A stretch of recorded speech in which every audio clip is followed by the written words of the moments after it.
Good afternoon विद्यार्थी मित्रांनो, आपले सर्वांचे पुन्हा एकदा डबल अकॅडमी मध्ये सहर्ष स्वागत आहे। आज आपण बघणार आहोत या ठिकाणी तलाठी भरती 2026 करिता परीक्षा कधी होणार आहे, जाहिरात कधी येणार आहे त्या संदर्भात माहिती सांगितली जाणार आहे। परंतु यामध्ये जे 4 विषय आहेत, मराठी, इंग्लिश, गणित, बुद्धिमत्ता आणि सामान्य ज्ञान, यापैकी सामान्य ज्ञान या विषयातील महत्त्वाचे टॉपिक कोणते आहेत व सामान्य ज्ञान या विषयामध्ये कोणकोणत्या घटकांचा, कोणत्या विषयांचा समावेश होतो ते आपण पाहणार आहोत। त्या अगोदर डबल अकॅडमी मध्ये सध्या 50% ऑफर चालू आहे वेगवेगळ्या बॅचेस वरती। त्यामधील सगळ्यात महत्त्वाची जी तलाठी भरती असेल किंवा अंगणवाडी सुपरवायझर असेल, स्वच्छता निरीक्षक, नगर परिषद भरती, या सगळ्या बॅचेस वरती 50% ऑफर म्हणजे 2000 रुपयामध्ये तुम्हाला 1 इयर करिता ही बॅच देण्यात येणार आहे। तर ही बॅच तुम्हाला जॉईन करण्याकरिता 8010 45 77 60 या नंबरवरती तुम्हाला संपर्क करायचा आहे। त्यासोबतच तुम्हाला ह्या ज्या बॅचची वैशिष्ट्ये आहेत, यामध्ये ऑनलाईन बॅच असेल, लाईव्ह प्लस रेकॉर्डेड, जुन्या प्रश्नपत्रिका विश्लेषण असेल, मागील प्रश्नपत्रिकेचं तिथं आपण घेणारच आहोत। त्यासोबतच दर आठवड्याला एक TYQ MCQ शिकवलेल्या टॉपिकवरती अतिसंभाव्य MCQ असतील, test series e book notes मोफत स्वरूपामध्ये तुम्हाला मिळणार आहेत। लेक्चर आपण अनलिमिटेड वेळा पाहू शकणार आहात। तर ठीक आहे, यामध्ये आपण आता सिलेबस जो दिलेला आहे, मराठी, इंग्लिश, सामान्य ज्ञान आणि गणित आणि बौद्धिक चाचणी, हे तुमचं मार्क म्हणजे टॉपिक TCS पॅटर्न नुसारचे असे आहेत। आता समजा TCS ने एक्झाम घेतली किंवा जर MPSC जर घेतली तर त्यामध्ये काही चेंजेस होऊ शकतात। यामध्ये निगेटिव्ह मार्किंग मागच्या वेळेस नव्हती, निगेटिव्ह मार्किंग यावेळेस 100% आहे। 2025 पासूनच या 4-1 चा फॉर्म्युला यांनी लागू केलेला आहे।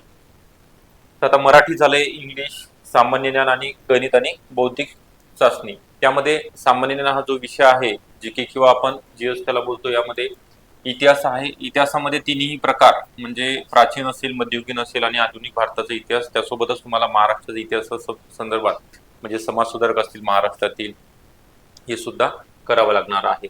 साधारणतः याच्यावरती 5 ते 6 प्रश्न म्हणजे प्रत्येक आता घटक 1 2 3 4 5 आणि 6 प्रत्येक घटकावरती 4 ते 5 किंवा 5 ते 6 प्रश्न अपेक्षित आहे। यामध्ये सुद्धा तुम्हाला प्राथमिक माहिती, जगाची भूगोल, त्यानंतर भारताचा भूगोल आणि विशेषतः महाराष्ट्राचा भूगोल वरती जास्त प्रश्न। मग यामध्ये तुम्हाला निराळी पब्लिकेशनचं बुक असेल, AB सौदी सरांचं किंवा केसागर पब्लिकेशनचं खतीब सरांचं असेल, के खतीब सरांचं, आणि याच्याकरिता 5वी ते 10वी चे बुक तुम्ही रेफर करणे गरजेचं आहे। त्यासोबतच भारतीय राज्यघटना आहे, याला काय 5वी 10वीचं वाचत बसू नका, फक्त 11वी आणि 12वीचं भारतीय राज्यघटना त्यामध्ये डिटेलमध्ये दिलेलं आहे। याच्या जोडीला तुम्हाला पंचायत राज, कारण आपला जो संबंध आहे एकदा ग्राम महसूल अधिकारी किंवा तुम्ही तलाठी झाल्यानंतर हेच याच्याशीच निगडीत असतो आपण। ओके, ग्रामपंचायत सज्जा म्हणजे काय किंवा तिथलं स्थानिक स्वराज्य संस्थेमधले पंचायत समिती म्हणजे काय, जिल्हा परिषद, हे सगळं आपल्याला नुसतं माहिती असून म्हणजे तिथं कोण निवडून जाते, तिथल्या समित्या, सगळं काही या ठिकाणी आपण अभ्यासावं लागणार आहे।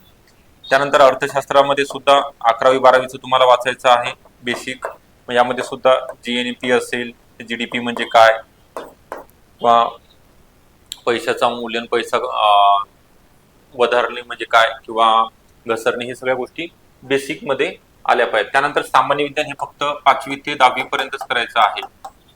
ओके, यामध्ये बायोलॉजी, झूलॉजी सगळे नवीन स्टेट बोर्डचे बुक फक्त रेफर करा, त्यामध्ये 70 ते 75% सिलेबस CBSE पॅटर्नचा दिलेला आहे।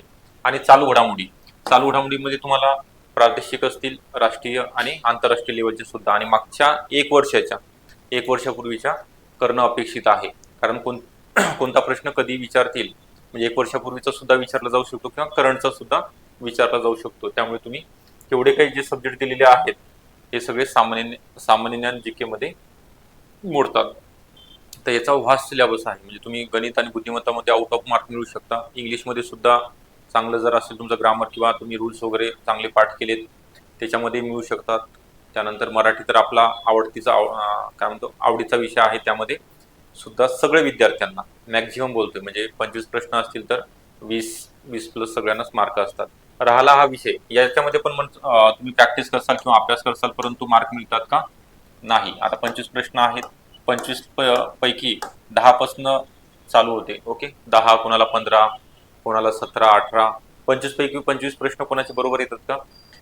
नाही. का येत नाही? तर हे विषय जास्त आहेत, अभ्यास जास्त आहे तुम्हाला, आणि कुठला प्रश्न कोणत्या बुक मध्ये येईल हे कन्फर्म सांगता येत नाही. आउट ऑफ बॉक्स सुद्धा प्रश्न विचारला जाऊ शकतो. तर याची परिपूर्ण तयारी, किमान आपल्याला 25 पैकी 20 किंवा 19 तरी मार्क प्रश्न परीक्षेमध्ये बरोबर आले पाहिजेत.